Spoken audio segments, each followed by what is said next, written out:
So on Thursday night, Itamar Ben-Gvir appeared at a synagogue in Crown Heights, Brooklyn, where he was met by protesters as well as pro-Israel counter-protesters. As you may have heard, because it's become a national story by this point, the two women were chased and assaulted that evening. Eric Adams has since come out and said that he wants to press charges, but the women have not come forward publicly. One of those women was just simply a neighborhood resident and a bystander. She's joining us today. She wants to continue to remain anonymous, and she's also provided us for the first time some video footage that she took from her perspective. You've probably seen a lot of the footage of the crowd kind of assaulting her and harassing her as she's separated from the rest of this protest. But you'll be able to see some of this shortly. But let's bring in our Crown Heights resident. Welcome to Counterpoints. Thank you so much for joining us. Thank you for having me. Thank you for your interest in this story. Yeah, for sure. So first of all, can you tell us how you wound up Thursday evening at this protest? How did you know that there was a protest going on? Sure, yeah. So, it was kind of later in the evening, around 10:30, and a helicopter had been hovering over my building for around 30 minutes. So I went outside to see what was going on, and I encountered the aftermath of a protest when I arrived at Kingston Avenue and Eastern Parkway, right where the Shabbat is.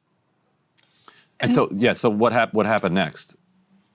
Yeah, so I was standing on the sidewalk. There were tons of people, hundreds of people in the street and on the sidewalk, pretty much only Orthodox Jewish people, mostly men.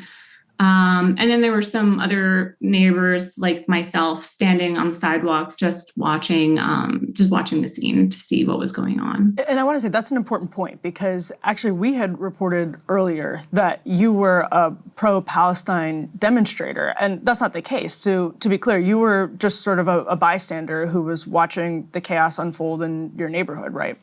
That's right. And so I understand that, why did they mistake you for somebody that needed to be assaulted? Yeah, so what happened, and it happened really quickly, was that people near me began filming, and I didn't want to be on anyone's camera roll, so I pulled up my scarf over my face. And I just want to be clear that it was not a keffiyeh. It wouldn't matter if it was, but it wasn't. And that just escalated things almost immediately. A woman began screaming at me. She was already screaming at the police. Then she started screaming at me that they needed to get me out of there. And almost immediately, a group of 100 guys encircled me and just started shouting just vile insults at me. They were saying, "You're a waste of semen, you're a failed abortion."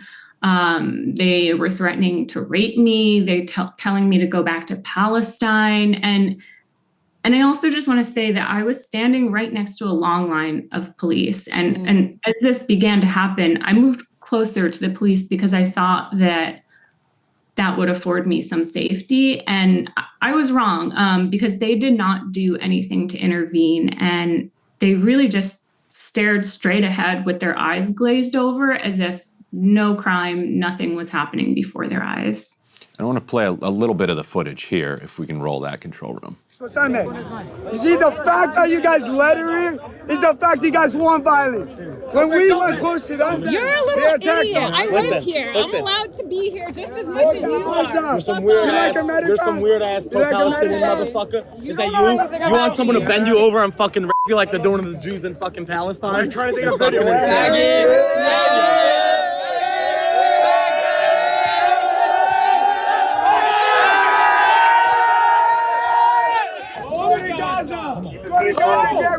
Right down the block.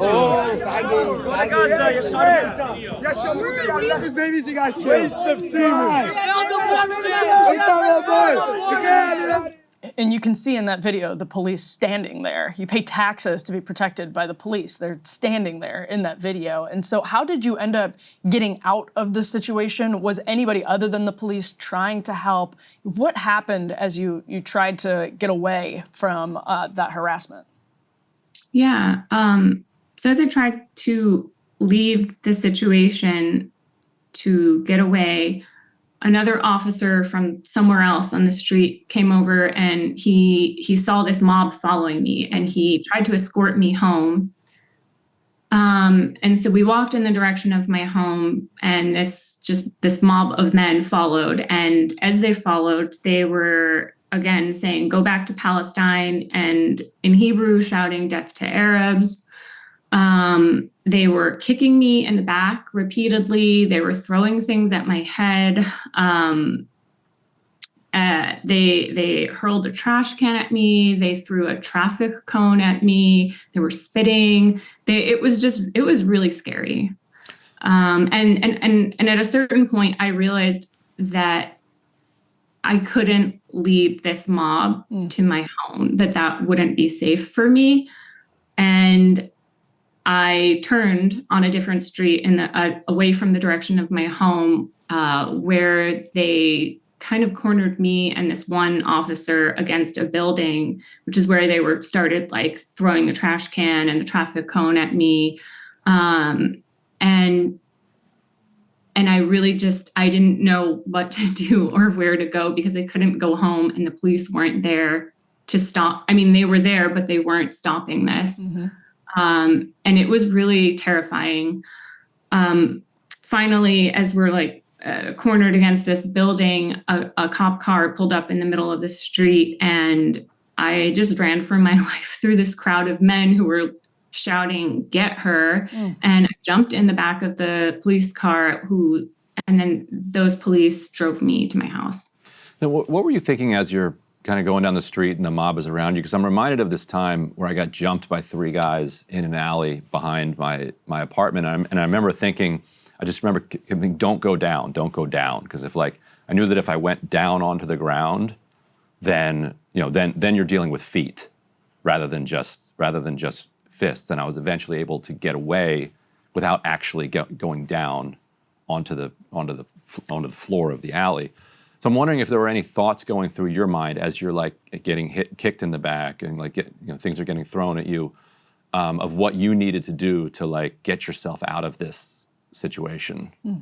Yeah. I mean, I will say I have a very strong fight instinct, and I was fighting very hard to repress it in those moments, because I knew that they wanted me to respond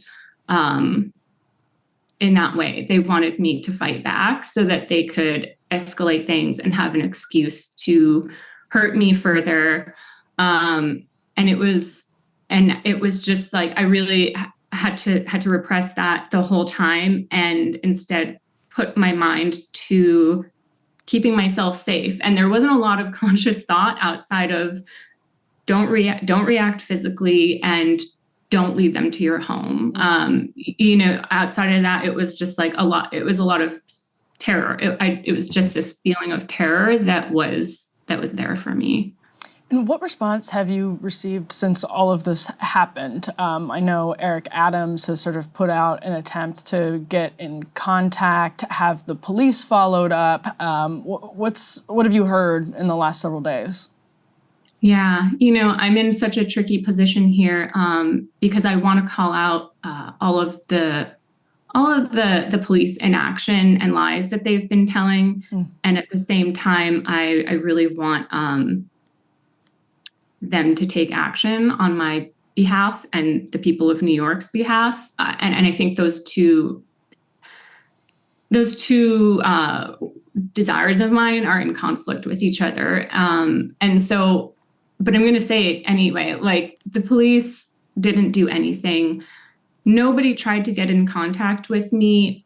They were saying that they reached out to me and I filed a report, and that was a lie. I eventually did get in touch with a detective a couple days ago, and I was able to file a report.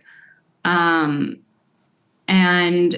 Yeah, and I think that the police have just been spreading a lot of misinformation about what happened, and that's really frustrating for me. And so you did speak to a detective. Would you testify if they were able to find, able to identify these men who did this? I would, yeah.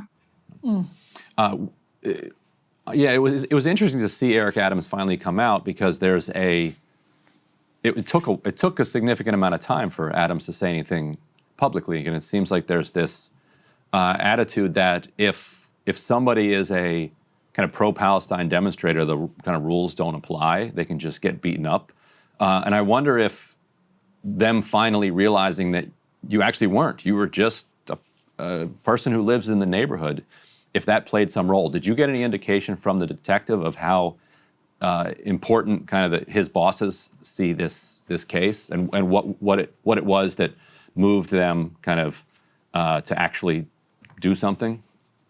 Yeah, so I think I talked to the detective on Monday afternoon, and they seemed to really be scrambling.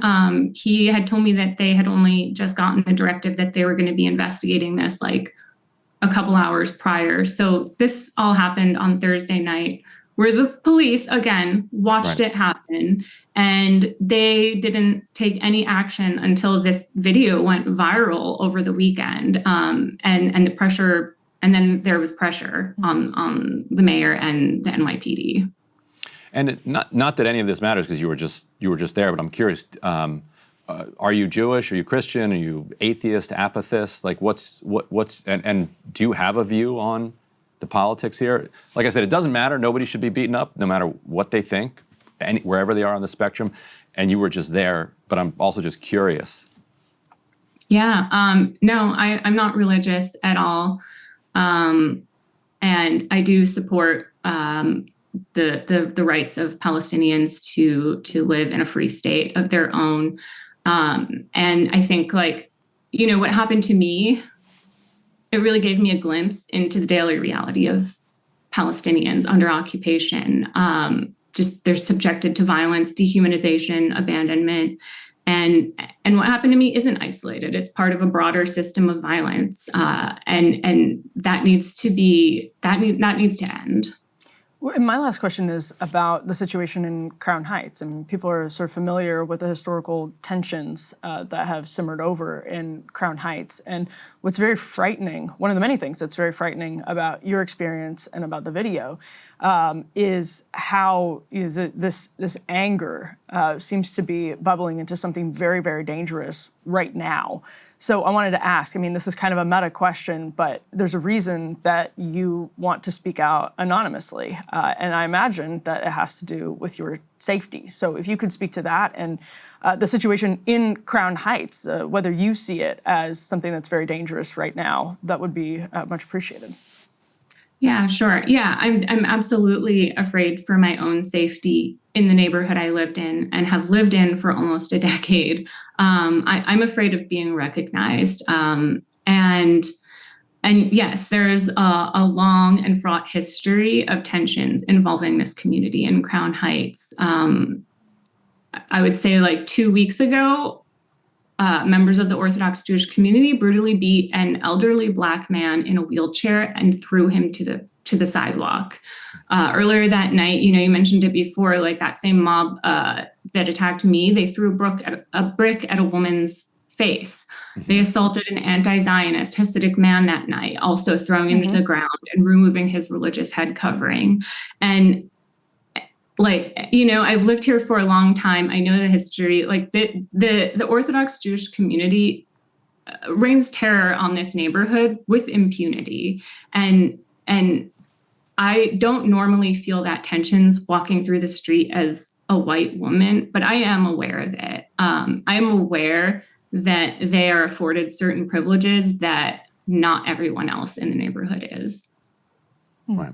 Yeah, as we saw, the event happened Thursday night in full view of all of the police, and nothing happened until Monday, until there's a spotlight put on it. So thank you so much for sharing your perspective, the videos, and your side of this terrifying event. Yeah, we really appreciate it. Yeah, thank you. Hey, if you liked that video, don't forget to hit the like button and subscribe to Breaking Points. If you want to see the rest of Counterpoints, go to breakingpoints.com to become a premium member and get the full uncut show every morning in your inbox and on Spotify.